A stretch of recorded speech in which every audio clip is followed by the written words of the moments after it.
Media Baklawi mulai sebar narasi PWILS adalah orang-orang neo-PKI, menutupi fakta sejarah bahwa DN Aidit, Fahrul Barakbah, Sofyan Barakbah adalah gembong-gembong PKI dari kalangan Baklawi.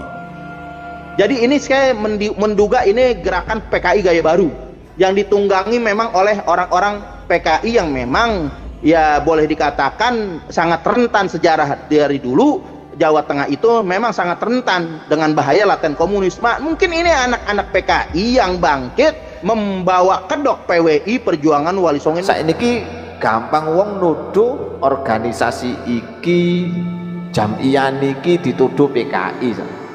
Lah sing ngomong nu gembor-gemborno.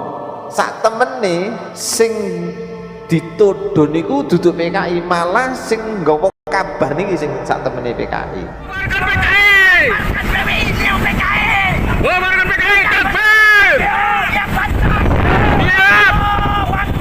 Sama nak diprovokasi, dididik iku anu glorongane PKI wis perang ae, takbir siap perang. Wis aja dipercaya, bulane wong ngedabrus ngono ae tak bisa. Ah, aja sampai jenengan terpengaruh ambek model wong sing koyo ngene iki.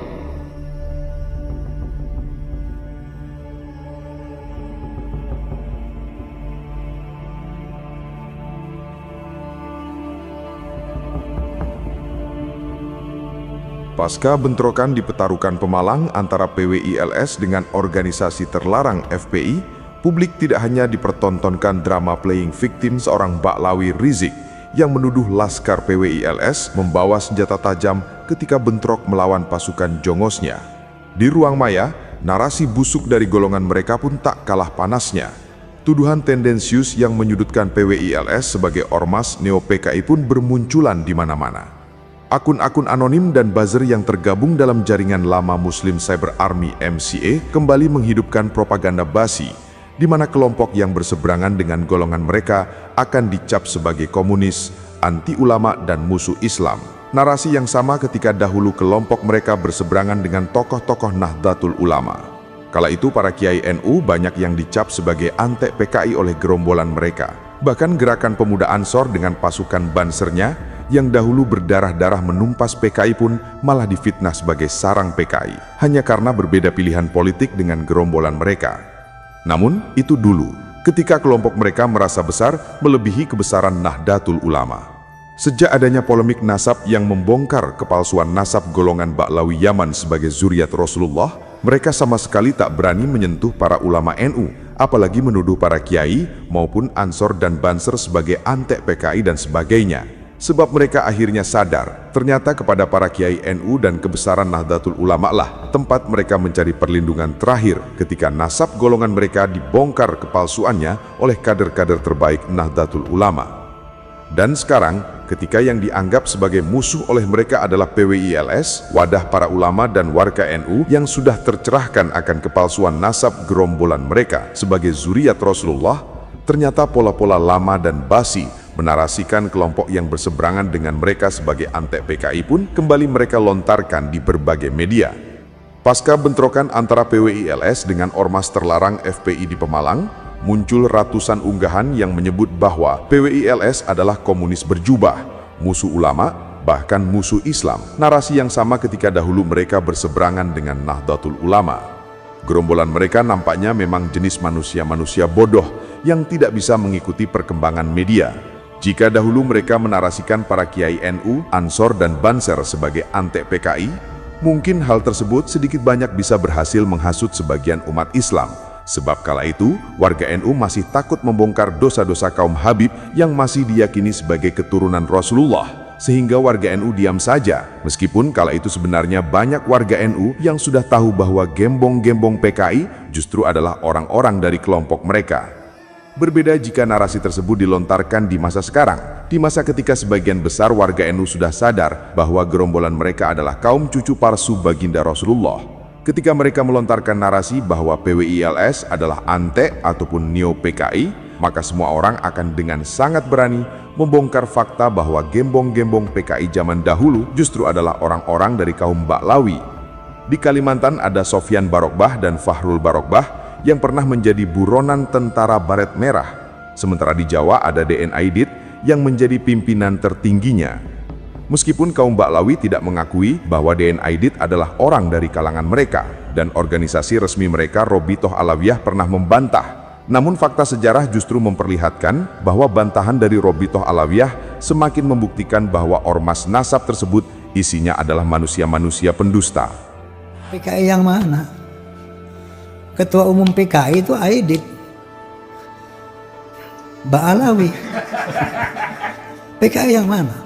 Dalam situs resmi Kepustakaan Presiden perpusnas.go.id ini tidak bisa dipungkiri data lengkap tentang dirinya tertera di sana. Pada dasarnya adalah bahwa DN Aidit memiliki nama asli Ahmad Aidit. Bapaknya adalah Abdullah Aidit. Kakeknya adalah Ismail, seorang tokoh di daerah Belitung. Nah, pada posisi inilah janggalnya jikalau Robitoh Alawiyah mengatakan bahwa nama asli DN Aidit adalah Ja'far, nama bapaknya adalah Nuh, sementara dalam data resmi DN Aidit memiliki nama asli Ahmad, bapaknya adalah Abdullah Aidit.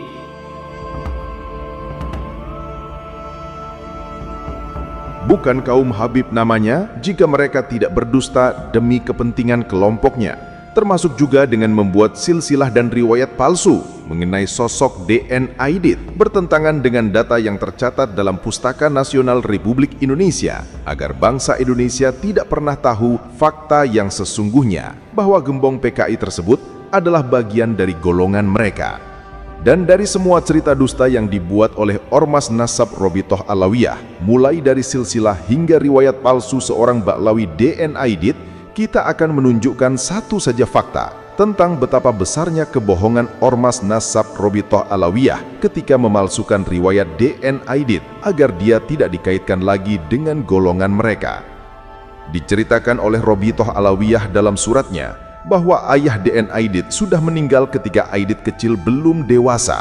Padahal jika kita menelusuri sejarah, terutama ketika proses penangkapan gembong PKI tersebut oleh Angkatan Darat Indonesia, maka di sana kita akan menemukan fakta bahwa ketika Angkatan Darat menyerbu rumah DN Aidit pasca tragedi berdarah, Angkatan Darat tidak menemukan Aidit di rumahnya dan hanya menemukan ayahnya, yakni Abdullah Aidit, yang sedang mengurus cucunya selama DN Aidit menghilang dari rumah. Abdullah Aidit pun sempat ditangkap oleh Angkatan Darat yang kemudian oleh Perdana Menteri Khairul Soleh. Ia kemudian dibebaskan lalu pulang ke Belitung hingga akhirnya ia meninggal di sana. Ini adalah bukti nyata bahwa Ormas Nasab Robitoh Alawiyah telah berdusta, memalsukan sejarah DN Aidit yang sebenarnya agar bangsa Indonesia tidak tahu bahwa pimpinan PKI yang membantai para jenderal dan para ulama pribumi kita adalah orang dari golongan mereka, kaum Habib keturunan Ubaidillah, si cucu palsu baginda Rasulullah. Maka, jika golongan Ba'lawi Yaman sekarang koar-koar bahwa PWILS adalah antek-antek PKI, itu adalah propaganda basi yang hanya golongan Puki bin Pekok saja yang akan mempercayainya. Sebab cara tersebut merupakan cara lama yang dahulu juga pernah mereka lakukan terhadap tokoh-tokoh Nahdlatul Ulama. Sekeras dan sehebat apapun gerombolan Ba'lawi Yaman menuduh kelompok lain adalah antek komunis, neo-PKI dan sejenisnya, mereka tidak akan bisa mengingkari fakta bahwa negeri asal mereka Yaman justru menjadi basis paham komunis satu-satunya di Timur Tengah. Mereka tidak akan bisa mengingkari fakta bahwa gembong-gembong PKI di Indonesia adalah orang-orang dari golongannya, dan mereka tidak akan bisa mengingkari fakta bahwa tidak ada satupun dari kalangan Habib yang tercatat menjadi korban PKI tahun 65, sebab gembong PKI DN Aidit, Sofyan Barakbah dan yang lainnya tidak akan membantai saudara sesama Ba'lawinya.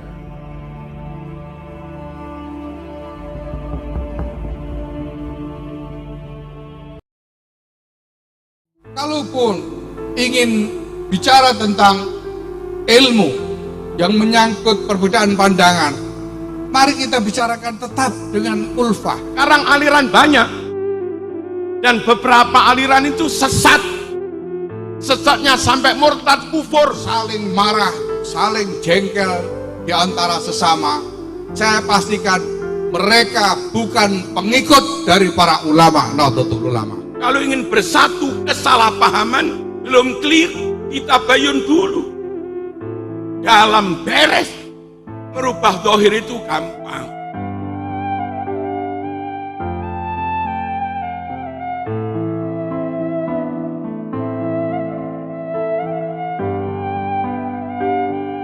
Rawuh Kiai Marzuki Mustamar, monggo. Alhamdulillah. Ahlan, sahlan. Monggo.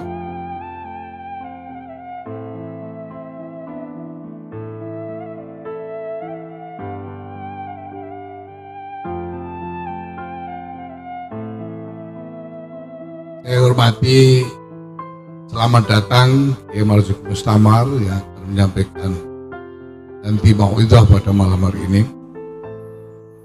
Yang sangat kami muliakan Ketua PBNU Agus Kiai Haji Yahya Khalil Saquf, semoga sehat panjang umur berkah untuk kita semua, amin. Yang kami muliakan pejabat negara Bapak Kiai Muzani, juga Bapak Kapolri, Bapak Listio Sigit dan seluruh rombongan, semoga Indonesia aman, sejahtera, dan semakin berkah. Amin, Allahumma amin. Kita mendengar bahwa belakangan ini selama sudah beberapa waktu terjadi kontroversi mengenai berbagai hal, maka kalaupun ingin bicara tentang ilmu yang menyangkut perbedaan pandangan, mari kita bicarakan tetap dengan ulfah. Sekarang aliran banyak, dan beberapa aliran itu sesat. Sesatnya sampai murtad kufur. Ada aliran haji cukup di Sulawesi, di gunung apa, kufur, nabrak Quran ijma'. Ada aliran haji cukup di Jember dulu itu tawafnya, kufur. Dan wakilah perlu ditabayun lagi, katanya cukup ditarim haji itu. Kalau iya ya kufur, karena menentang nasul Quran, menentang sesuatu yang mujma' alaih, qat'i. Nah, orang awam ikut saja kan nggak tahu kan, gara-gara nggak ikut ulama, katut aliran sesat sampai kafir pun nggak tahu. Nabi membahasakannya mati tanpa membawa iman. Saya bisa katakan barang siapa melakukan pecah belah, mencorongkan saling marah, saling jengkel di antara sesama, saya pastikan mereka bukan pengikut dari para ulama Nahdlatul Ulama. Ini mudah-mudahan Gus-Gus Buntut ini hadir semua. Perbedaan pendapat tidak masalah, satu yang wajar ya, tapi semua harus tetap kita lakukan dengan menjaga persatuan dan kesatuan, apalagi persatuan dan kesatuan untuk negara kesatuan Republik Indonesia.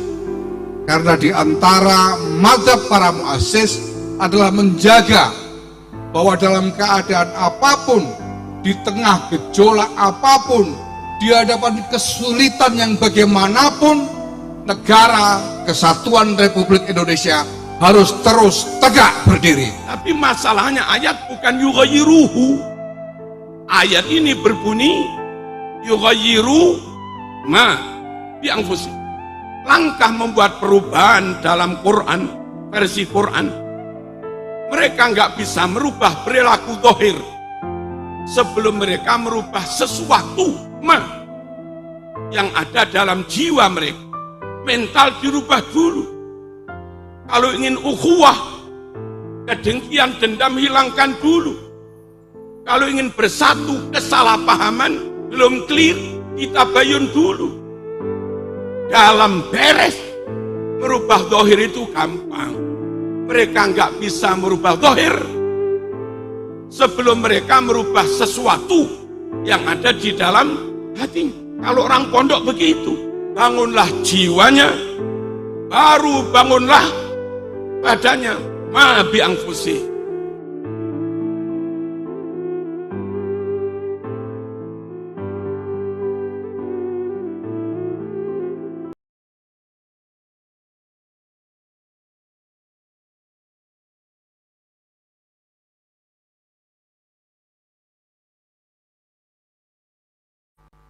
Agus Kiai Haji Yahya Khalil Saquf. Semoga sehat, panjang umur, berkah untuk kita semua, amin. Yang kami muliakan pejabat negara, Bapak Kiai Muzani, juga Bapak Kapolri, Bapak Listio Sigit dan seluruh rombongan. Semoga Indonesia aman, sejahtera, dan semakin berkah. Amin, Allahumma amin. Bi arwani amin dan seluruh keluarga pengasuh keluarga dalam. Matta'anallah bituli hayatikum wa nafa'ana bi'ulumikum wa afadha alaina min barakati du'aikum amin.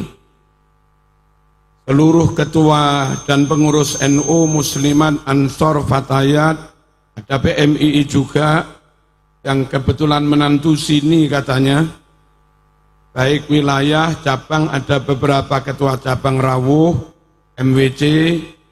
Semoga Allah memudahkan perjuangan kita, hasil maqasidana, maqasida ulama'ina, maqasida jam'iyyat di Nahdlatul Ulama, yakni himayatul aqidah, himayatul din, himayatul watan, dan irsyadul ibad ila ma fihi ridallah wa mahabbatuh. Para undangan, para alumni, hadirin hadirat rahimakumullah, pondok adalah pusat tafakuh, pondok pusat ilmu. Kalau sekiranya anak kita kepingin mendapat ilmu yang benar sesuai dengan yang dituntunkan Rasulullah SAW, maka pilihannya adalah mondok di pondok salaf yang secara umum dalam naungan Nahdlatul Ulama. Kami tidak menyalahkan lembaga yang lain, tapi yang paling aman untuk mendapatkan sihhatul ilmi wal amal, ittisalus sanad, dan barakatul ilmi, pilihannya adalah pesantren. Hadirin rahimakumullah, mengapa harus pesantren? Satu, upayakan meskipun kita hidup di zaman modern 1447 Hijriah, sebegitu jauh masa memisahkan kita dengan masa Rasulullah SAW. Tapi asalkan tetap ngaji di pesantren, maka kita, anak kita dapat ilmu yang jaraknya, kebenarannya nggak jauh-jauh dengan zamannya Rasulullah SAW.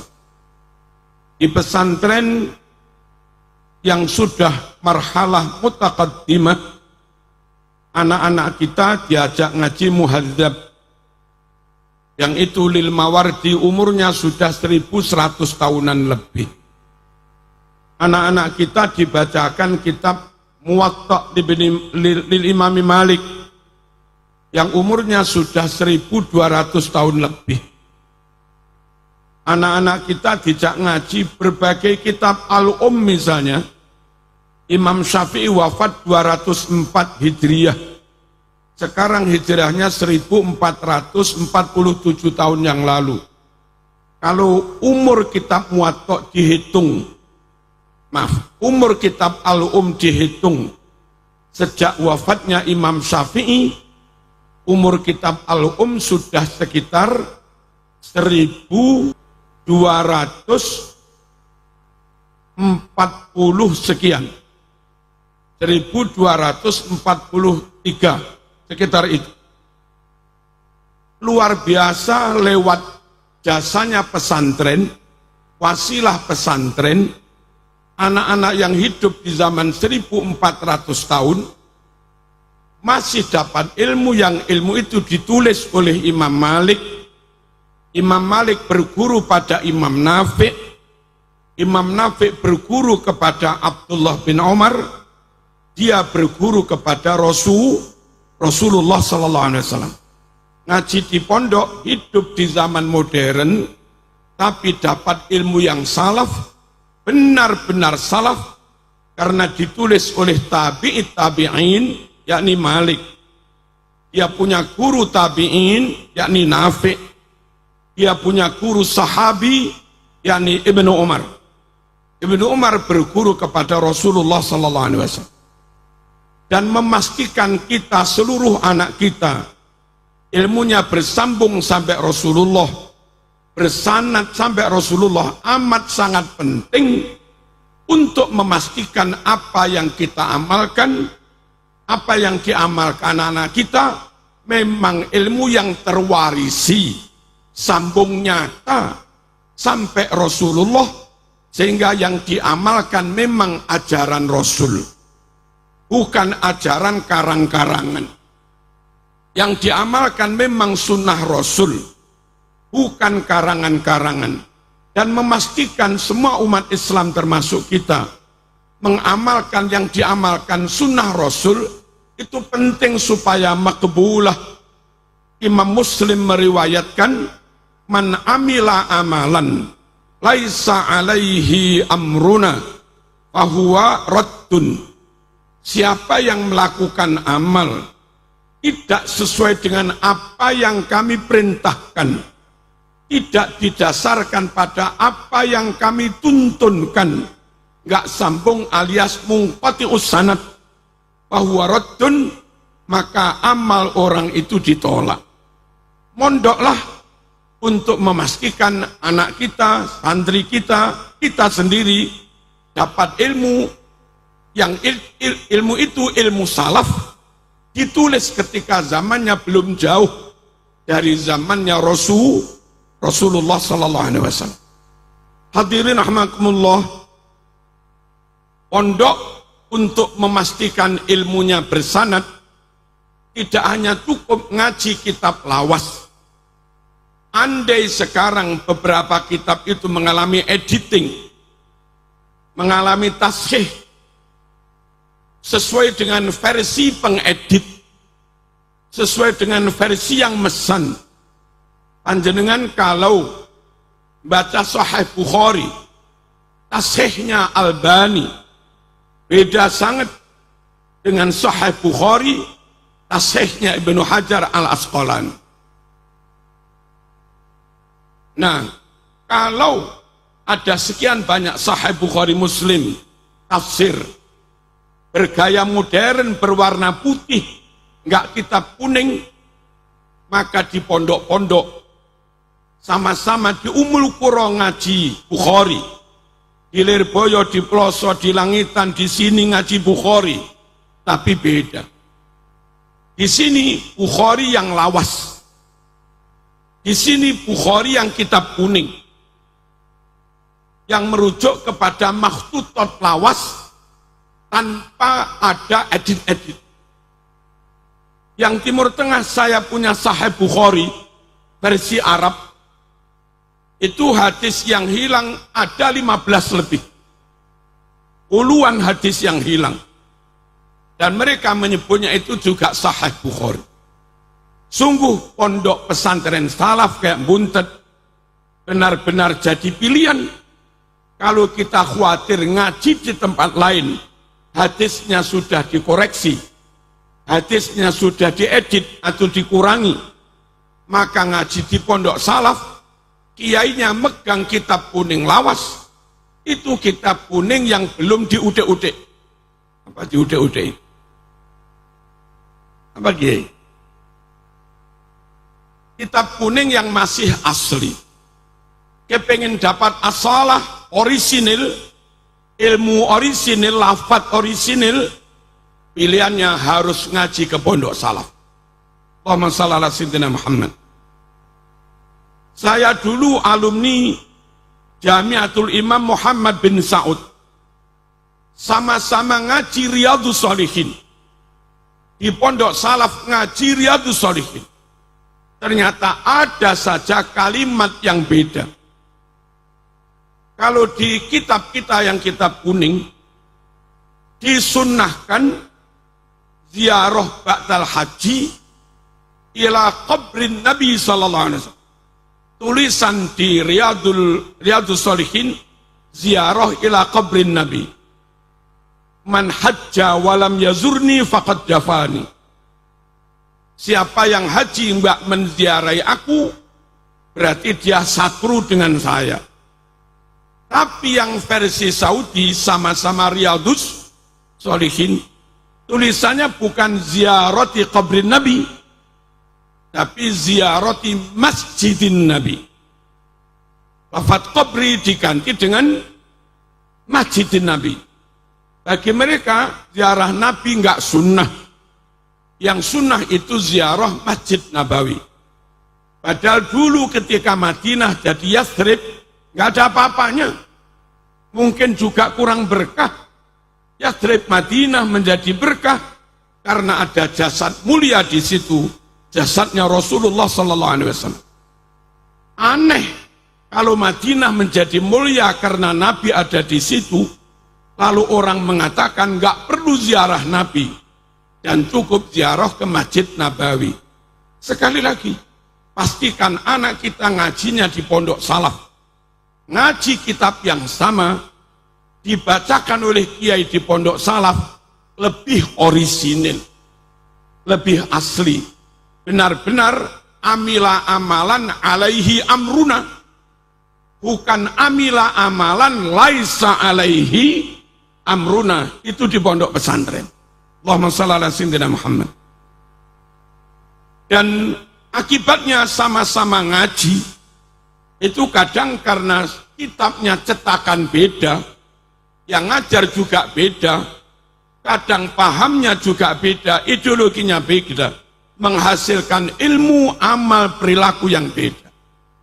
Kita ngaji Bukhari, teman-teman salafi alumni Jami'ah Madinah juga ngaji Bukhari, tapi mereka Fatihah tanpa bismillah. Kita yang ngaji Bukhari, Fatihah pakai bismillah. Sama-sama dalil. Mana yang lebih orisinil? Kita.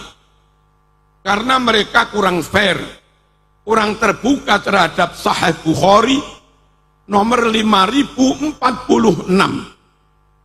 Su'ila Anas an qiraati Rasulillah.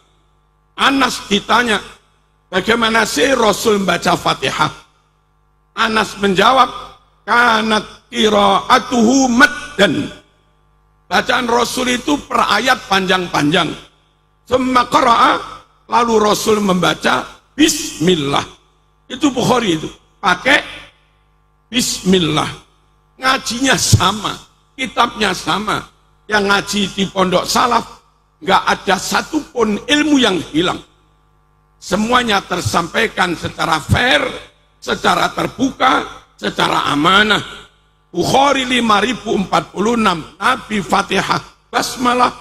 Kita ngaji di Buntet juga pakai basmalah. Allahumma shalli ala sayyidina Muhammad. Bukhari 1001, hal qanata Rasulullah fi salati subhi qala na'am ba'da ruku'. Apakah Rasul membaca kunut ketika sholat subuh? Anas menjawab, ya, setelah bangun dari ruku. Nyata hadisnya Bukhari. Nabi kunut ketika sholat subuh. Sama-sama ngaji Sahih Bukhari. Kita yang mondok di pondok salaf, ya yang ada itu diamalkan apa adanya. Nabi kunut, hadisnya Sahih Bukhari, ya kita kunut. Gak usah banyak-banyak mikir. Tapi mereka yang hasil ngaji di luar pondok salaf, tahu ada hadis kunut, muter-muter, yang akhirnya berkesimpulan gak usah kunut. Allahumma shalli ala sayyidina Muhammad. Bukhari 1010, berdoa pakai tawassul. Tuntunannya di situ. Allahumma inna kunna nastasqi ilaika binabiyyina fatasqina wa natawassalu bi'ammihi ay al-Abbas fasqina. Itu Bukhari. Ya Allah, wasilah Kanjeng Nabi, mohon kau turunkan hujan. Ya Allah, natawassalu, kami bertawasul kembali dengan paman Nabi Sayyidina Abbas. Mohon kau turunkan hujan-hujan. Kita ziarah ke makam Ki Abbas, ke makam Ki Said Bendongan. Ya Allah, dengan karomah Ki Said, dengan karomah Ki Abbas, kami mohon pondok kami ditakdirkan manfaat barokah besar. Seperti pondok yang dirintis oleh beliau. Minta kepada Allah nyebut keramatnya seorang wali. Itu namanya tawasul. Mereka yang ngaku ngaji Sahih Bukhari, tapi tidak lewat pondok salaf, mereka anti tawasul. Dan sama-sama kita ngaji Bukhari, tapi ikut kiai salaf, kita bertawasul.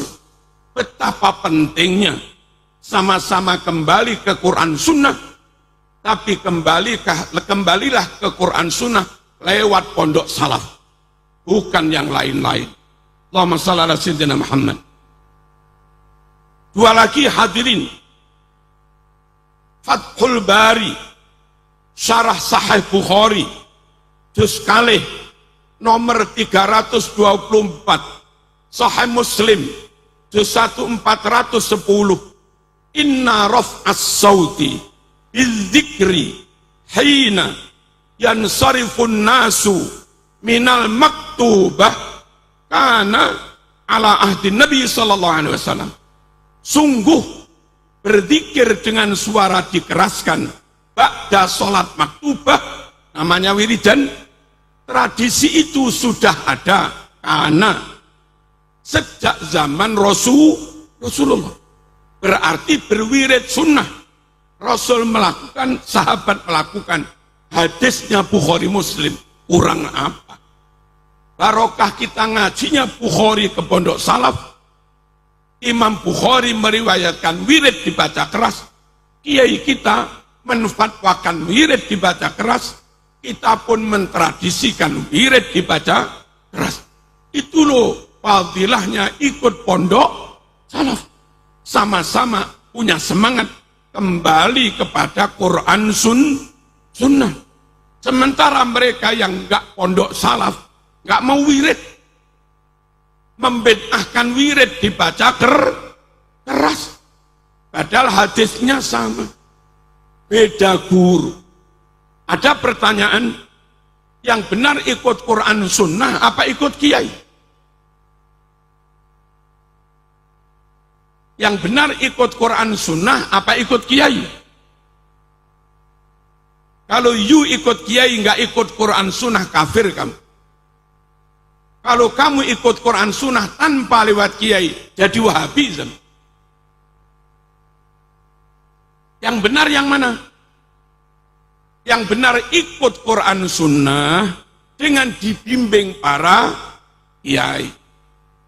Sama-sama mau ke Amerika, bawa Google Map, sama-sama ke New York, bawa peta, nggak ada yang bimbing, nggak ada yang jemput, nggak ada guide, bingung mas. Meskipun sudah berbekal tulisan petunjuk, tapi akan lebih mudah, ada peta, ada Google Map, ada yang jemput. Antisipasi kalau jalan ini ditutup, mapnya bingung. Tapi kalau ada yang jemput lewat sini mas, selesai. Jangan benturkan ikut kiai apa ikut Quran Sunnah. Yang benar kembali kepada Quran Sunnah dengan bimbingan para kiai. Yang ilmunya bersambung sampai Nabi. Kitab Bukhari, Muslim, Ihya, Muhadzab yang dipegang kiai itu sudah umur ratusan tahun, sudah ada maknanya. Makna didapat dari gurunya, bukti fisik konkret. Kalau ilmu kiai bukan ilmu ngarang, memaknai bukan memaknai ngarang, dia memaknai itu memang gurunya begitu. Gurunya juga itu loh pentingnya mondok di pondok salaf. Dan nyatanya nggak ada satu hadis pun yang dikurangi kalau kita mondok di pondok salaf. Kalau ngaji kepada golongan modern, kitabnya sama, tapi kadang isinya beda. di kitab Rahmatul Ummah yang agak modern, itu membuang lafadz la yang itu konyol. Yang lawas, Rahmatul Ummah lawas, sama dengan yang di i'anah, di qalyubi, wala yajuzu sorfuz zakati libina'i masjidin au madrasatin au ribatin au nahwiha. Ada kalimat la. Tidak boleh mentasarufkan dana zakat untuk bangun masjid, madrasah, pondok, dan yang semisalnya. Itu diambil dari infak fisabilillah, bukan dari zakat. Tapi ada cetakan Rahmatul Ummah yang saya baca lanya hilang. Wa yajuzu sarfu zakat. Konyol apa enggak ini? Konyol. Nah, kalau orang langsung beli kitab itu baca tanpa dingajikan kepada pondok salaf, dia mungkin jadi pengurus ranting NU, tapi berfatwanya sudah nggak sama dengan Lirboyo. Kenapa? Yang dia kaji kitab yang nggak digurukan, kitab yang nggak dia sanadkan, nggak mondok dulu di pondok salaf. Penting sekali berguru ke pondok salaf. Barangkali dalam kitab yang kita beli ada kesalahan yang perlu dikoreksi, ditaswib, maka ngaji di depan Mbah Maimun, ngaji di depan Kiai Fuad, ngaji di depan Kiai Mahrus Ali. Berkesempatan beliau mengingatkan kita, kurang la dong, itu pak dong, bukan kof. Penting sekali mondok di pondok salaf. Allahumma shalli ala sayyidina Muhammad. Bukan hanya kitabnya asli, bukan hanya keilmuannya bersambung, berguru-guru bersambung sampai Nabi.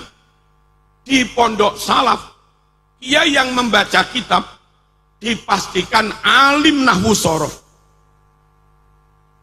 Beda banget baca Bukhari lewat terjemah, baca Quran lewat terjemah, dengan baca Bukhari Muslim, baca tafsir, tapi asli dan langsung dari kitabnya, dan qori'nya menguasai nahwu sorof. Contoh, faman syahida minkumus syahra falyasum. Lihat di terjemah Kemenak, sampai sekarang belum diralat. Itu terjemahnya syahida, diambil yang masdarnya syuhudan, bukan syahida yang masdarnya syahadatan. Kalau syahida masdarnya syahadatan, maknanya nekseni, dia mutaati, punya maf'ul. Kalau kita ambil makna syahadatan nekseni, faman utawi sapa wonge iku syahida nekseni sapa man mingkum saking sira kabeh, nekseni asyahra ing bulan. Syahra nasab menjadi maf'ul dari syahida yang mutaaddi, maknanya nekseni. Tapi penterjemah depat memaknainya pakai masdar yang syuhudan, maknanya hadir, tidak musafir, hadir fil bait. Siapa di antara kamu di bulan Ramadan hadir, maka wajib berpuasa. Kalau musafir tidak wajib. Nah, ini gara-gara nggak ngerti nahwu, orang nggak tahu salahnya. Salahnya di mana? Kalau di mana hadir syahidah, berarti dia lazim, hadir gitu dok, lazim, nggak punya maf'ul. Kalau lazim nggak punya maf'ul, asyahra nasab jadi apa? Dibuang yang nggak mungkin wong Quran. Pastikan asyahra nasab itu jadi maf'ul. Lalu kalau jadi maf'ul, syahidah harus muta'ati, jangan lazim. Kalau syahidah muta'ati, maknanya nekseni, syahadatan, jangan dimaknai hadir, syuhudan. Nah, sama-sama ngaji Quran, ngaji tafsir, kiai pondok yang detail nahwu sorobnya beda dengan syukur ngaji aja. Harus ke pondok salaf, supaya anak kita dapat ilmu dari qari kitab yang memang mendalami nahwu sharaf. Allahumma shalli ala sayyidina Muhammad. Contoh lagi, innallaha la yughayyiru ma biqaumin hatta yughayyiru gimana? Hatta yughayyiru ma bi anfusihim. Terjemah yang umum, sehingga mereka merubahnya dengan diri mereka sendiri. Halo. Kalau diterjemah merubahnya, Kiai, maka lafadznya bukan yughayyiru ma bi anfusihim. Harusnya lafadznya hatta yughayyiruhu bi anfusihim. Baru itu terjemahnya, sehingga mereka merubahnya oleh mereka sendiri. Tapi masalahnya ayat bukan yughayyiruhu. Ayat ini berbunyi yughayyiru ma bi anfusihim. Langkah membuat perubahan dalam Quran, versi Quran, mereka nggak bisa merubah perilaku zahir sebelum mereka merubah sesuatu yang ada dalam jiwa mereka. Mental dirubah dulu. Kalau ingin ukhuwah, kedengkian, dendam hilangkan dulu. Kalau ingin bersatu, kesalahpahaman belum clear, kita bayun dulu. Dalam beres, merubah zahir itu gampang. Mereka nggak bisa merubah zahir sebelum mereka merubah sesuatu yang ada di dalam hati. Kalau orang pondok begitu, bangunlah jiwanya, baru bangunlah badannya. Ma bi anfusi. Nah cuma wong yang nerjemah itu kurang ngerti nahwu sharaf, tabrak saja sehingga mereka merubahnya. Ini loh, perlunya ngaji, sama-sama ngaji tafsir. Pilihlah pondok salaf, bukan yang lain-lain. Kenapa harus pondok salaf? Kiainya bertanggung jawab dalam memilih makna karena ngerti nahwu sharaf. Contoh lagi, kuda itu wajib zakat apa enggak? Dalilnya enggak ketemu, dalil nas. Tapi dalil nahwu sharaf ada gitu.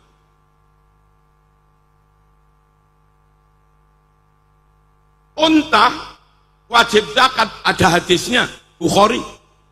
Kambing wajib zakat, ada hadisnya, Bukhari. Himar keledai enggak wajib zakat, ada hadisnya, Bukhari. Kuda ini enggak ada. Kuda yang enggak ada keterangan wajib zakat di Quran maupun hadis, itu ikut hukumnya unta, sapi, kambing wajib zakat. Atau ikut hukumnya keledai, himar, berarti enggak wajib zakat. Imamun Syafi'i cara mendalil pakai dalalatul iktiron. Kuda khail itu di Quran penyebutannya atof dengan sapi, atof kepada unta, atau atof kepada himar. Kalau disebutkan atof kepada himar, hukumnya sama dengan linier dengan hukumnya himar. Kalau di Quran menyebut kuda atof kepada unta, maka hukum zakatnya setingkat dengan hukumnya unta. Ternyata di Quran penyebutan kuda itu atof dengan himar. Wal khayla wal bighala wal hamira litarkabuha wa zinah wa yakhluqu ma la ta'lamun. Kuda, keledai, himar. Quran menyebut berjajar. Kalau disebut berjajar, wajib semua, enggak wajib ya enggak wajib semua, wong atof. Atof itu hukumnya mesti sejajar. Lah himar menurut Nabi hadis Bukhari enggak wajib zakat. Maka wal khayla, kuda juga enggak wajib zakat. Ini kalau orang enggak ngerti nahwu sharaf, buyar. Halo. Ini panjangkan jenggot ini wajib apa enggak wajib ya?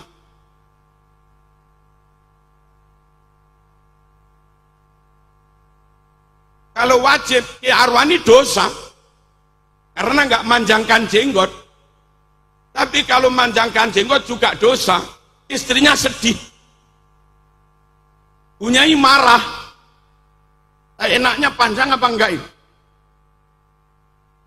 Kalau kembali kepada dalil, dalilnya juga perintah panjangkan jenggot. Tapi kalau kembali kepada ilmu termasuk nausoro, baru kita paham. Ini enggak wajib dipanjang.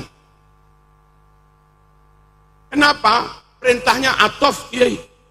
Akuliha wa qassus syawarib. Panjangkan jenggot, potong kumis, itu pakai atof. Akuliha wa qassus syawarib. Karena atof, sekiranya ini wajib, ini wajib. Sekiranya ini sunnah. Di Sahih Muslim, di Ihya disebut potong kumis itu hanya sunnah, gak sampai wajib. Nabi pun menyebutnya fitrah. Belum tentu yang dimaksud sunnah, mandubah syar'iyah belum tentu.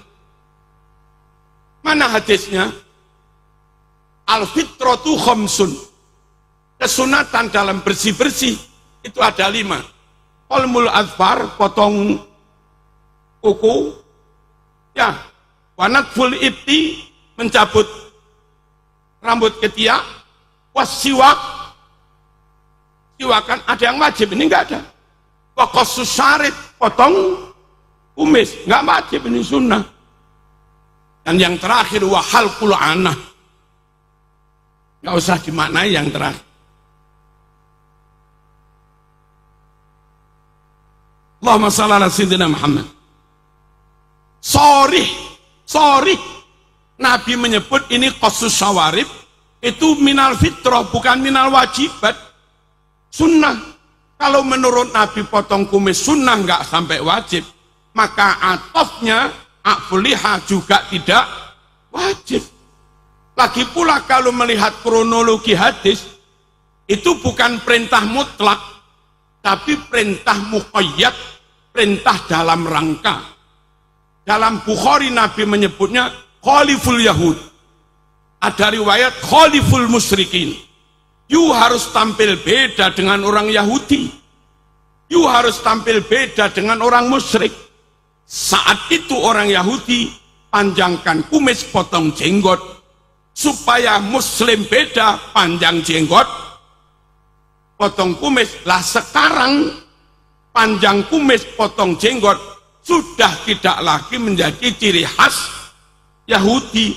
Salman Rushdie berjenggot, Albert Einstein berjenggot, George Soros ahli moneter dunia juga berjenggot, dan para rabi berjenggot. Nah kalau kita sekarang berjenggot, itu semangat beda dengan Yahudi apa malah sama? Paham ya? Padahal perintahnya suruh beda. Khaliful musyrikin, khaliful yahud. Ini loh pentingnya harus mondok di pondok salaf. Dan sekiranya enggak keburu nikah, mondok yang lama meskipun sudah taman aliyah, masih ada ngaji kitab-kitab. Pulang mateng gitu loh. Nah kadang kita ini masih taman aliyah sudah disuruh pulang nikah. Ya ilmunya ya gitu-gitu aja wong, hanya dikit. Allahumma shalli ala sayyidina Muhammad. Orang yang tidak sholat, orang yang menyatakan iman ikrar syahadat, tapi belum melaksanakan kewajiban sholat zakat, itu dosa besar apa murtad? Dosa besar apa kafir? Orang nggak sholat 5 waktu. Dosa besar apa copot imannya? Kita NU madhab Syafi'i mengatakan dosa besar. Kalau mati tetap wajib dimandikan, dikafani, disolati, dimakamkan di makam muslim. Kenapa pakai begitu? Pakai nahwu. Menurut surat wal asri kalau pakai nahwu, iman itu lain dengan amal soleh. Amal soleh punya substansi sendiri, punya entitas wujud makna sendiri. iman juga punya entitas wujud makna sendiri. Dan di Al-Quran itu diatofkan amanu wa amilus solihat, beriman dan beramal soleh. Karena ini atof dan beramal soleh, makna beramal soleh itu punya makna sendiri, makna iman juga punya makna sendiri meskipun beramal soleh. Orang Cina non-muslim baru membaca syahadat, belum sempat sholat zuhur mati, dia sudah punya iman, belum punya amal soleh. Apa imannya hilang? Enggak, iman itu ada sebelum ada amal soleh. Sehingga ketika amal solehnya hilang, jangan lantas dikatakan imannya juga hilang. Al aslu fil atfi al mughayarah. Pada dasarnya atof itulah atof kepada wujud lain yang beda. Saya Marzuki. Orang menyebut juga pengasuh pesantren Sabilur Rasyad. Orangnya sama. Itu kalau membuat bahasa jangan pakai atof, tapi pakai badal alias mudir, sahib ma'had Sabilur Rasyad Marzuki, ya pengasuh pondok pesantren Sabilur Rasyad yakni Marzuki sudah hadir. Jangan pakai uang. Marzuki dan pengasuh Sabilur Rasyad hadir. Salah pakai dan. Emangnya orangnya dua. Kalau atof harus dua wujud, ini ada, ini ada. Nah di Quran iman diatofkan apa? Amal soleh diatofkan kepada iman. Amanu wa amilus solihat. Sehingga logikanya iman punya wujud makna sendiri, amal soleh juga punya wujud makna sendiri. Andai ada orang nakal belum beramal soleh, tidak otomatis substansi imannya hilang. Makanya kita NU nggak kaku-kaku. Orang abangan masih seneng horeg, ya diharamkan izaknya, unsur mengganggu, menyakiti, mudarat pada orang lain tetap kita haramkan. Tapi mereka muslim, kalau kita nggak pandai-pandai momong mereka, bisa-bisa ucul di momong gereja, malah parah. Nggak ada kiai pondok salaf yang kaku, nggak ada kiai pondok salaf yang ekstrim, nggak ada. Yang radikal nggak ada, karena punya ilmu. Beda banget. Allahumma shalli ala sayyidina Muhammad. Hadirin hamakumullah. Wamsahu bi ru'usikum. Usap bi itu maknanya apa? Kalau dimaknai kelawan kacau. Saatnya ngusap kepala, wamsahu bi ru'usikum. Ngusapoh kelawan sirah sira kabeh. Padahal prakteknya ngusap sirah kelawan tangan, bukan ngusap tembok kelawan sirah. Itu kalau orang memaknai apa adanya, wudhu setelah basuh tangan, saatnya ngusap kepala dia begini, ngusap tembok dengan kepala dia. Wamsahu, dia nggak tahu bahwa di antara makna bi itu ada yang maknanya min taba'id, bil basta'in. Dengan bi buatlah makna isti'anah kelawan.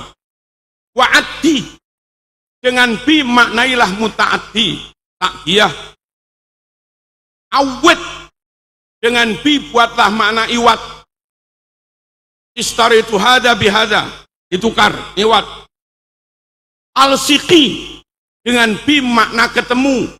Marartu bi Zaidin, bukan maknanya jalan bersama Zaid, tapi ketika jalan berpapasan ketemu dengan Zaid. Al-siqi wa mithlama, ada bi maknanya ma'a, fasabbih bihamdi rabbika, maknanya bertasbihlah seraya muji Tuhan, bukan bertasbih dengan memuji Tuhan. Wa mithlama wa min Ada bi maknanya min, sebagian. Ada di Quran, ada. Aina yasrobu bihal muqarrabun. Di surga ada bengawan sumber mata air. Yasrobu kang podo nginum. Biha sebagian dari bengawan itu. Bi maknanya sebagian. Sopo sing nginum sebagian bengawan surga. Al-muqarrabun. Para ahli surga yang memang dekat Allah. Bi ini kalau dimaknai semua konyol. Di surga ada ain, ada sumber mata air bengawan, semuanya diminum sampai kering, habis oleh ahli surga, yang nggak mungkin lah. Dimaknai dengan minum dengan bengawan. Minum itu dengan gelas, bukan dengan bengawan. Di sini nggak bisa dimaknai dengan yasrobu biha, yang sangat rasional, nyata. Di sini dimaknai sebagian. Di surga ada bengawan, yang mana ahli surga minum sebagian dari bengawan itu. Nah, kalau bihabi maknanya sebagian, wamsahubi maknanya juga sebagian, usap sebagian dari kepalamu. Makanya di Sahih Muslim, famasaha binasiyatihi. Nabi ketika wudhu ngusap ubun-ubunnya, enggak harus semua. Di pondoklah, enggak hanya dapat riwayat yang didapat anakmu di pondok, hadis yang lafadznya sambung sampai Nabi. Kiainya megang kitab kuning lawas, dijamin enggak ada editing, enggak ada revisi, asli orisinil. Diqori, dibaca oleh kiai yang alim nawusoro, yang itu memungkinkan nggak salah paham.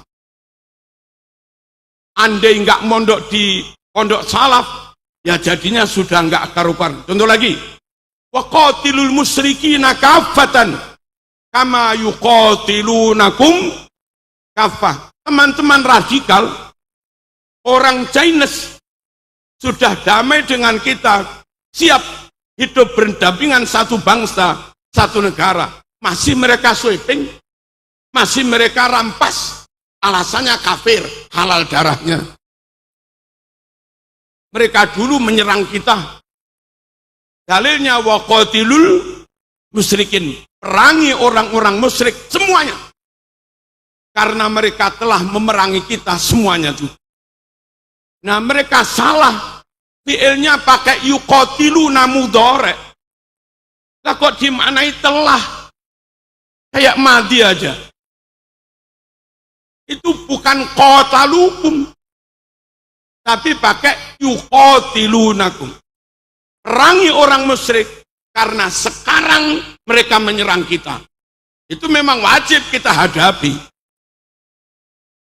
Hanya selisih qatalu sama yuqatiluna. Di pondok, kalau ada orang non muslim, meskipun dulu pernah menyerang kita, sekarang sudah enggak. Sekarang giliran kita mendakwai mereka, bukan memerangi mereka. Meskipun dulu pernah memerangi, pasca Fathu Makkah, damai Fathu Makkah, Nabi tidak menyerang kafir Quraisy, meskipun mereka dulu suka nyerang Rasul. Terus nggak ada rumus perang balas dendam itu. Tapi gara-gara mereka radikal, nggak ngerti mati, nggak ngerti mudhari'. Mereka perang itu alasannya dulu menyerang kita. Makanya wajib pondok di pondok salaf, biar nggak gampang salah paham. Allahumma shalli ala sayyidina Muhammad. Hadirin, begitu kalau ke pondok salaf, ngerti begitu efisien Quran dalam menggunakan bahasa. Walladzina jahadu fina lanahdiyannahum subulana. Allah berjanji kepada mereka yang jahadu akan memberi jalan petunjuk yang benar. Lanahdiyannahum subulana. Allah pakai fi'il madhi, nggak pakai masdar.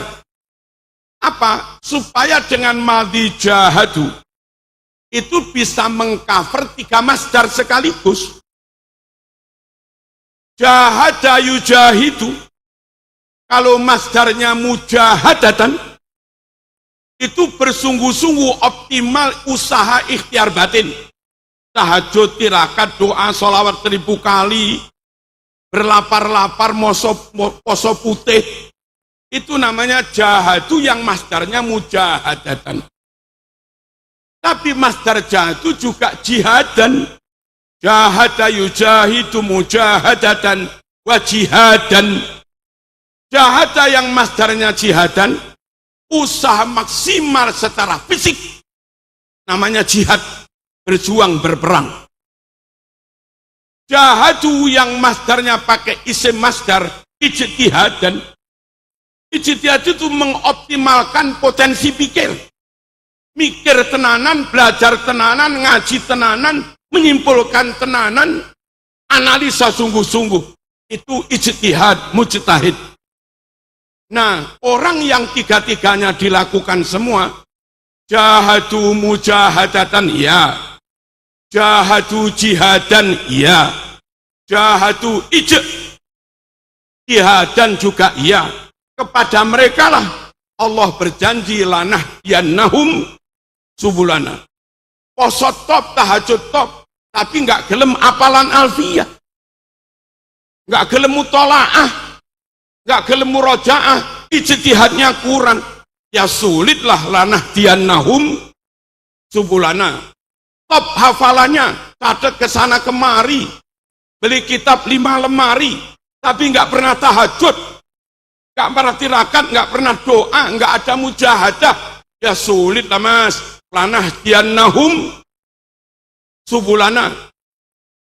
Ininya top, rohaninya top, tapi fisiknya lemah, nggak mampu melakukan jihadan. Ngaji 1 jam ngantuk, nutrisi kurang, ya kan? Diundang ke Cirebon nggak berangkat, ngeluh. Secara fisik nggak mampu jihad, dan yang nggak terjadi yang namanya lanah diannahum subulana. Quran luar biasa. Kapan dipakai madhi, kapan dipakai masdarnya, kapan dipakai mudhoreknya. Dan orang pondok ngerti begini. Sampean kalau nggak pernah di pondok, nggak dapat ilmu kayak begini-begini. Allahumma shalli ala sayyidina Muhammad. Dua lagi contoh, biar warak sampean. Biar yakin kepada pondok. Kenapa saya kemana-mana mengkampanyekan pondok? Karena pondok lagi didiskreditkan. Bahkan ada keluarga kiai yang mungkin jenengan sudah ini berspeak up, teriak di medsos ini, pondok nggak perlu.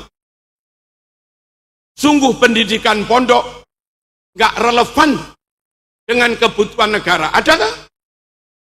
Ada nggak? Belum lagi kadang yang melakukan pencabulan bukan kiai. Kadang hanya ada bimbel di Kalbar, bimbel. Bukan kiai, bukan pondok. Sesekali sebelum pelajaran ada doa.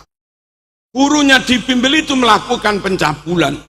Pemberitaannya pondok yang kena, pengasuh pesantren pencabulan. Mereka masif menyerang pondok, masif memojokkan pondok. Maka jangan salahkan Marzuki kampanye untuk pondok.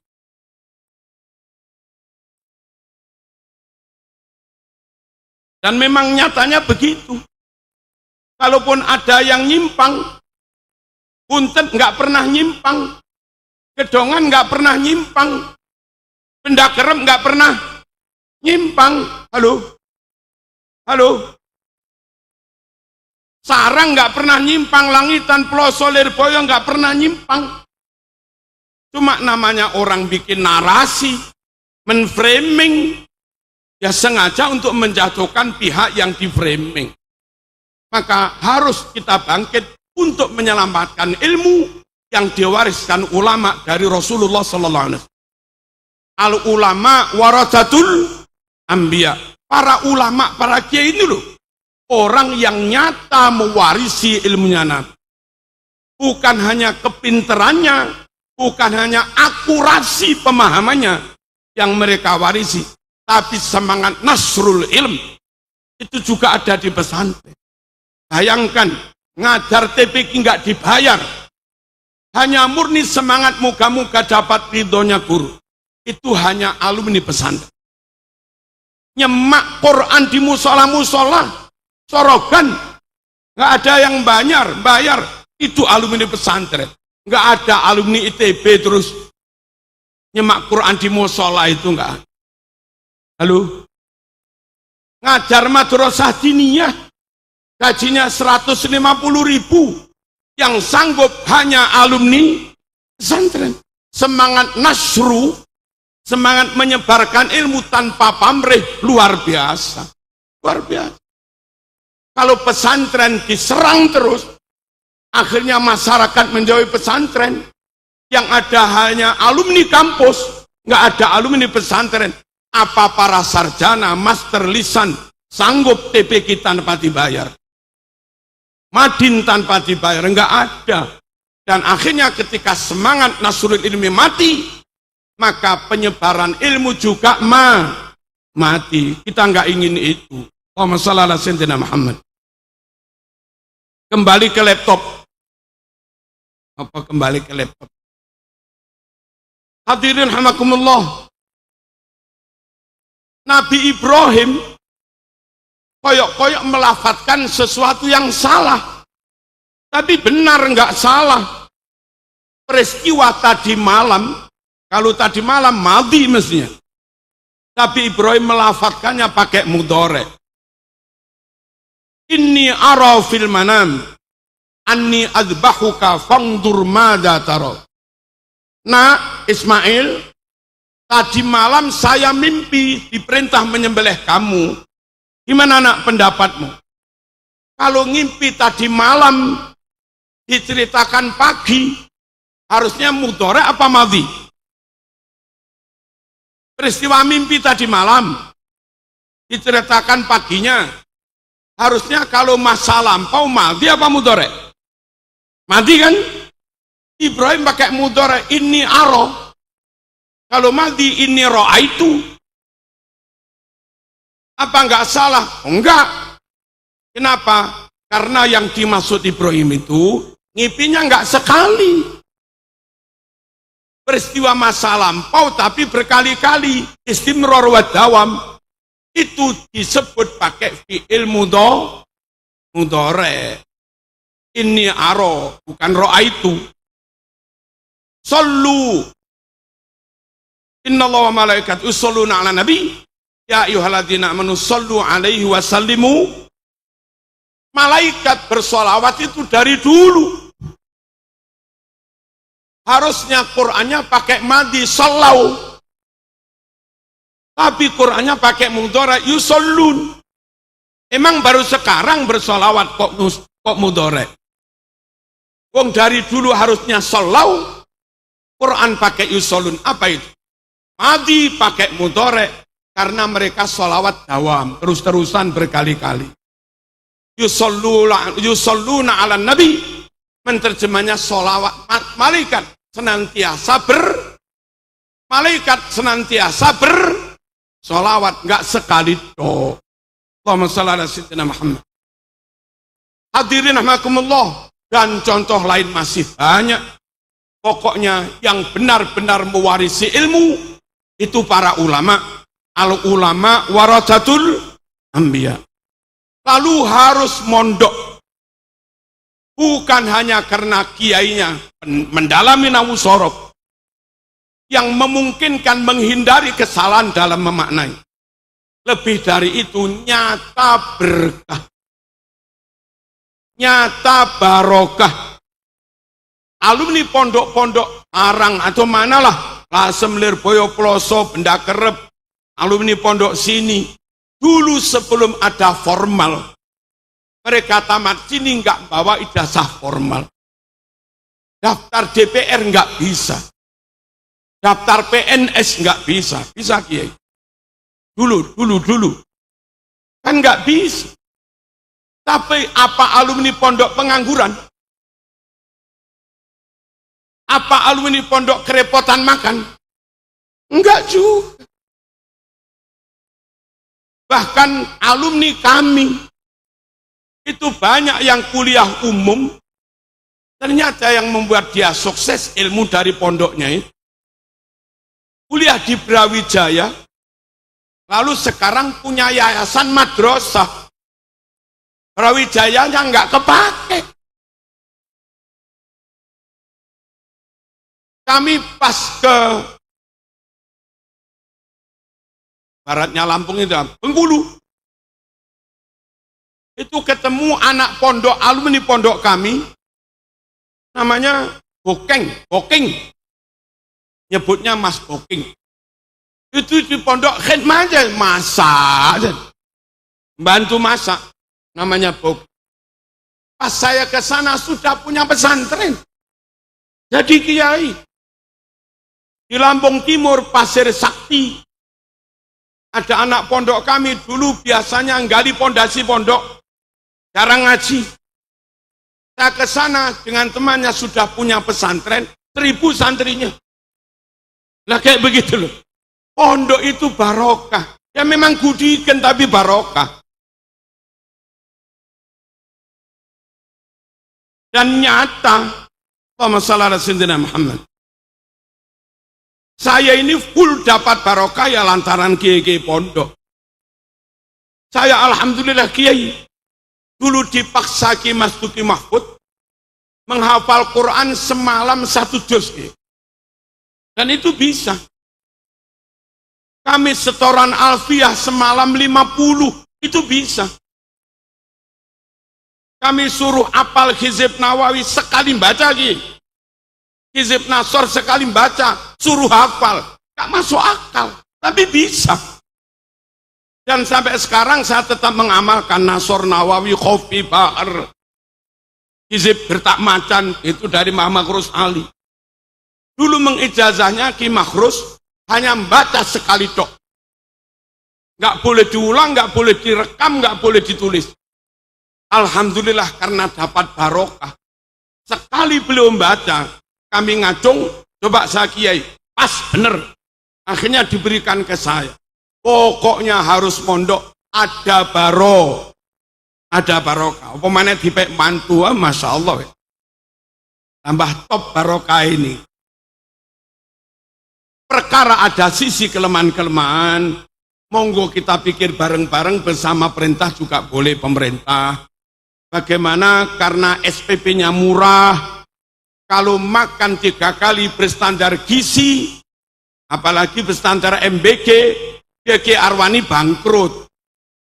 Ya Kiai, ditarik SPP mahal, kasihan umat, nggak mampu. Maka ayo DPR mikir, berapa Kiai? Idealnya sekali makan 10.000. Kalau 3 kali makan 30.000. Berarti uang makan minimal 900.000. Anak-anak bayarnya berapa Kiai? 300. Nah pemerintah nomboi yang 600 gitu loh. Jangan malah ngeritik. Opo gudiken tapi nggak nyumbang. Kalau ngeritik kok saya juga bisa. Terus jangan dihilangkan pesantren. Kalau pesantren hilang, you nggak bisa bikin pendidikan yang semurah dan semutu pesantren. Sekarang ada sekolah rakyat apa. Itu teman-teman ngitung untuk sekian, mungkin 1000 santri lah. Itu anggarannya 1 bulan sekian miliar. Banyak sekali.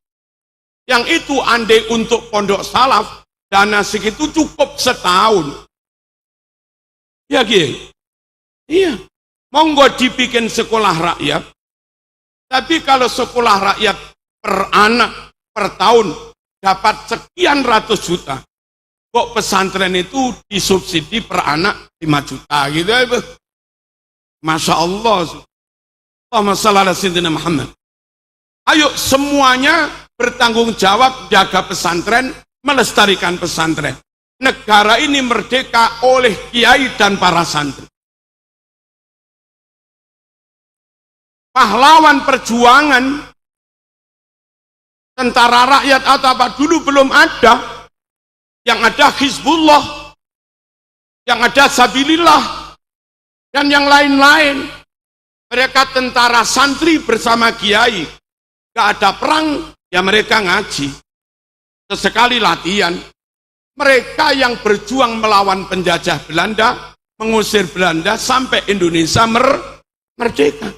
Tapi nasib ya nasib pesantren. Begitu besar jasanya untuk negeri ini. Sekarang alumni pesantren yang salah murni, boro-boro daftar dosen. Daftar modin itu loh nggak bisa.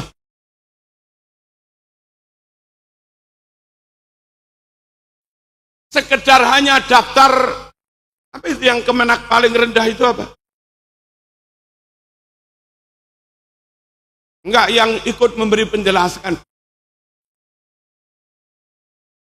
Penyuluh, alumni pondok salaf, ijazahnya dipakai daftar penyuluh itu loh enggak lah. Padahal negeri ini dulu merdeka oleh kaum pesantren ngeten.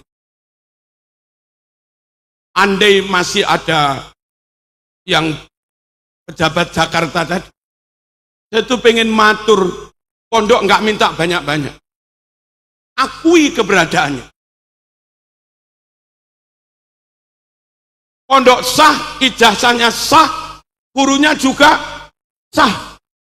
Perkara alumni pondok yang Taman Alfiah Maknun belum ngerti tentang teknologi, terima dulu karena dia psikisnya baik, fisiknya juga baik, ininya pinter, ngapal Alfiah, terima dulu, baru ada pelatihan tentang per-HP-an, teknologi, setengah tahun kan bisa juga. Nah masalahnya memang sengaja di portal, supaya anak pondok nggak bisa masuk. Nyatanya sekolah umum pun setelah diterima DBUMN, nggak bisa langsung kerja kok, masih ada pelatihan. Apa salahnya alumni sini, Pondok Ploso, Lirboyo, Hiniah Murni, diterima, tapi nanti ikut pelatihan. Alumni pondok yang IQ-nya 130 ke atas, hafid Quran, hafal Alfiah Maknun, harusnya bisa masuk ke dokteran. Nah gimana nggak punya latar belakang sains matematik? Terima ujiannya di bulan Januari. Nanti Februari pengumuman, ada waktu Februari sampai Agustus. Diberi matrikulasi 7 bulan. Pemadatan materi matematika, bahasa Inggris, IPA. 7 bulan selesai. Siap ikut perkuliahan. Perkaranya itu bukan begitu. Memang nggak mau. Dan sengaja ditutup. Sehingga kita kaum pesantren, kalau ingin masuk ke dokteran, susahnya bukan main. Satu sisi anak kiai harus ngaji. Di sisi lain karena pengen ke dokteran, harus hafalan ini bahasa Inggris, matematika. Bebannya tambah kasihan. Andai ada peraturan dari negara, pesantren boleh daftar ke dokteran. Tenang aja kita ngaji. Kitab kuning, Alfiah, segala macamnya. Nanti tes ya tes, setelah keterima, ikut matrikulasi pemadatan materi 7 bulan selesai. Dan di luar negeri begitu. Allahumma shalli ala sayyidina Muhammad. Alumni Pondok Indonesia keterima di Al-Azhar, kedokteran boleh. Tapi ikut matrikulasi. Ayolah Indonesia. Bapak-bapak tadi semoga mendengar. Ya. Tolong pesantren jangan diserang. Jangan dipojokkan. Malah yang kurang mestinya dibantu. Jasanya sudah besar. Dan pesantren itu nggak pernah ikut penataran Pancasila P4. Negara nggak usah keluar dana biaya banyak untuk penataran P4. Untuk nasionalisme. Otomatis kalau alumni salaf mesti NKRI, harga mati, tidak bisa tidak sudah. Kenapa yang begini-begini enggak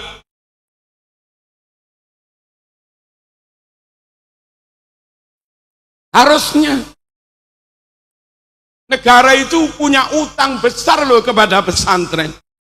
Kalau pesantren ngamuk, wes gak usah Pancasila, Pancasilaan.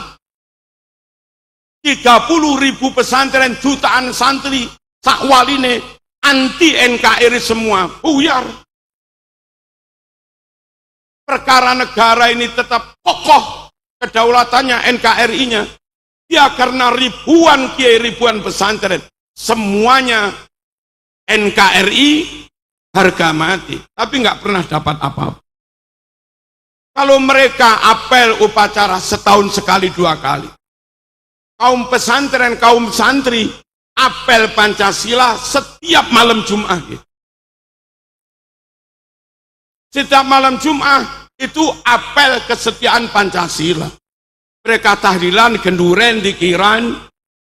Yang dibaca pertama zikir la ilaha illallah, itu sila pertama, ketuhanan yang maha esa. Mereka duduk rapi, berbaju yang baik, tertib, adab, itu sila kedua, yang adil dan beradab. Acara genduri, tetangga diundang semua, non muslim juga diundang kalau mau.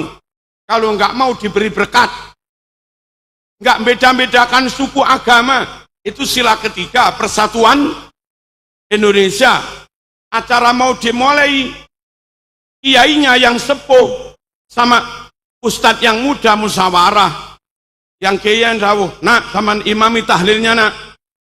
Anaknya, buatan kiai, kami masih muda nggak adab kalau ngimam. Jenengan mawon kiai. Kiainya bilang, aku loro untu. Sampean yang imami, nggih pun. Tapi nanti Mbah Yai memimpin doa, ya salaman, salaman. Pakai musyawarah. Tidak otoriter, tidak sakar PDW. Itu kebijaksanaan permusyawaratan perwakilan sila keempat. Selesai acara doa, yang baca rawon 1 piring, yang tidur rawon 1 piring, dan yang jaga nggak ikut baca, yo rawon 1 piring, imamnya rawon 1 piring, nggak dibeda-bedakan.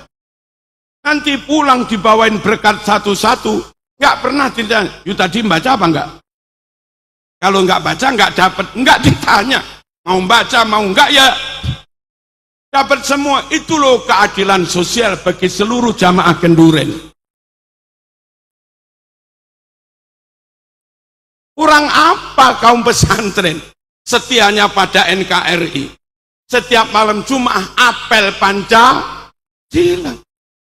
Tapi nasib ya nasib.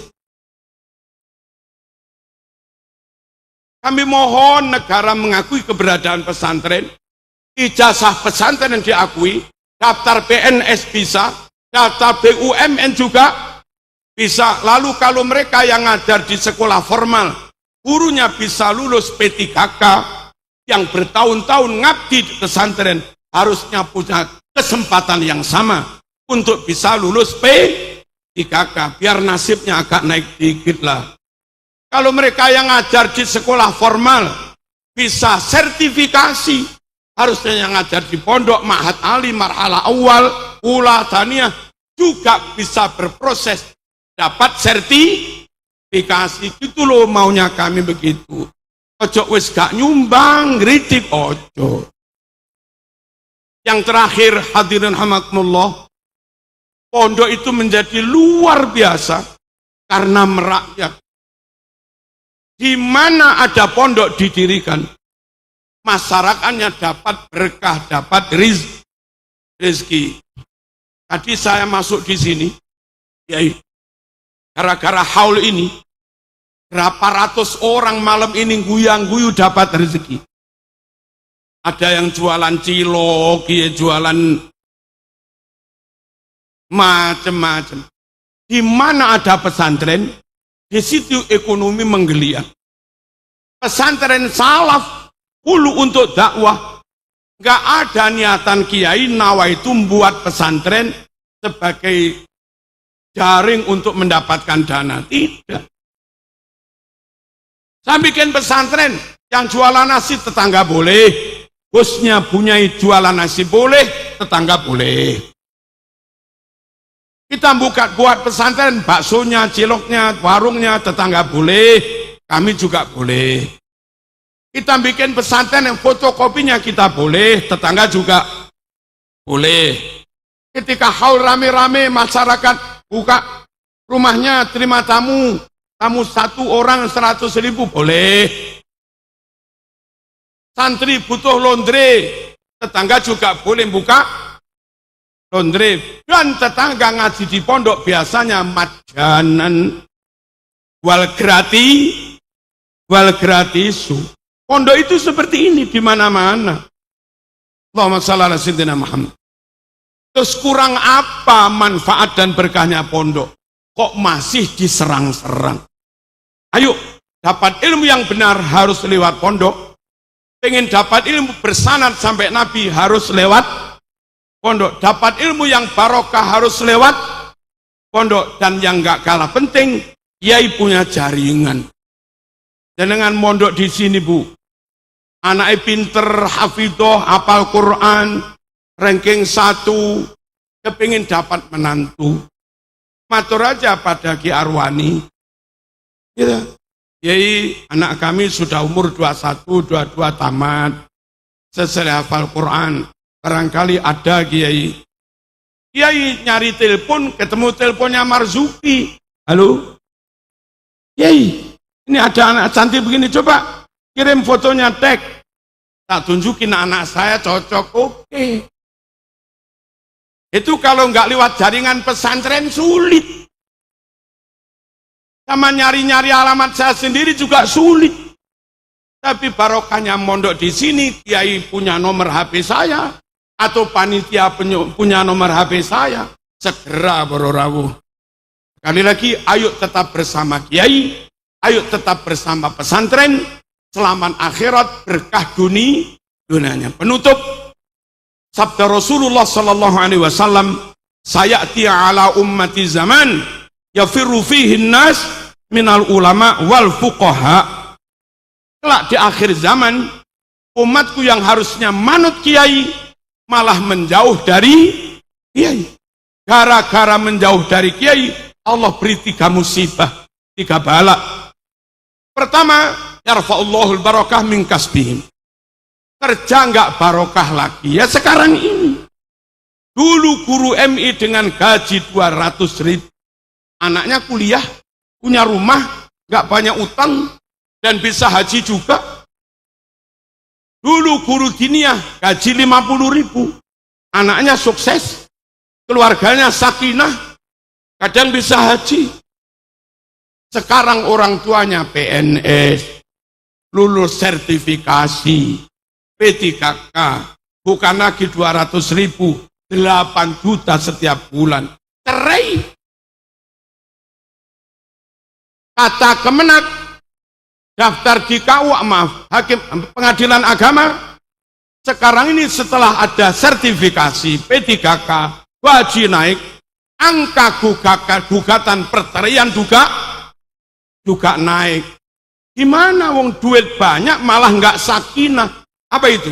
Tanda keberkahan dicabut. Anak berani pada orang tua. Padahal dibiayai banyak. Berkah dicabut. Yang kedua, yusallitullah alaihim sultanan dhaliman. Gara-gara nggak manut kiai umat ini, Allah memberi penguasa pemimpin yang dhalim.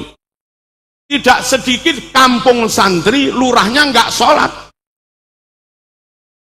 Tidak sedikit desa daerah santri Islam NU, pemimpinnya Wahabi. Bahkan punya pemimpin non-muslim. Kok bisa? Bisa karena nggak manut kiai. Halo, ada begitu? Ada.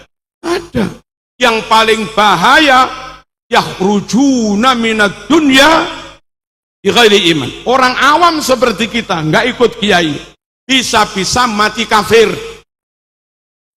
tanpa membawa iman.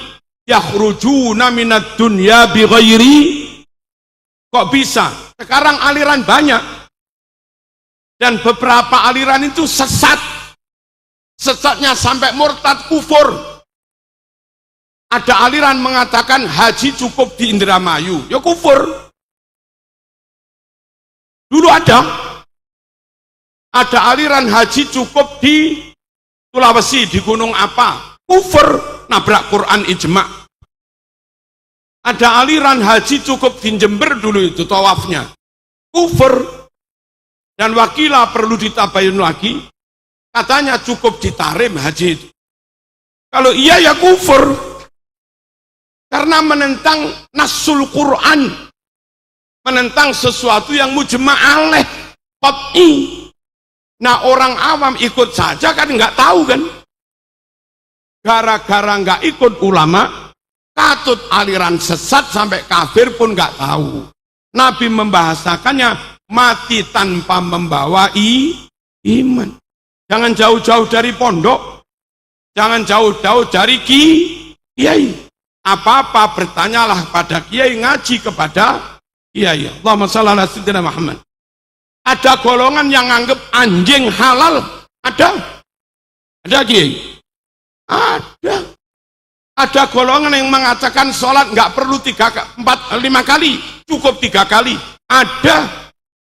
Namanya Islam watu telu. Ada apa enggak? Ada. Di Sragen ada aliran sakti. Untuk dapat kesaktian harus zina sekian perawan. Menghalalkan zina murtad. Banyak loh aliran sesat yang kita itu enggak tahu itu sesat atau tidak. Daripada terjerumus, terjebak pada aliran sesat, mati kafir, mending kuncinya yang tidak sama dengan kiai, nggak usah diikuti. Dan kiai-kiai itu secara umum terhimpun dalam Jam'iyah Nahdlatul Ulama. Yang nggak sama dengan NU secara umum, nggak usah diikuti. Saya kira demikian, semoga pondok ini senantiasa barokah, berkembang, terus semakin besar, ianya, bunyainya, pengurusnya diberi kekuatan oleh Allah Subhanahu wa taala. Alafu minkum. Wassalamualaikum warahmatullahi wabarakatuh.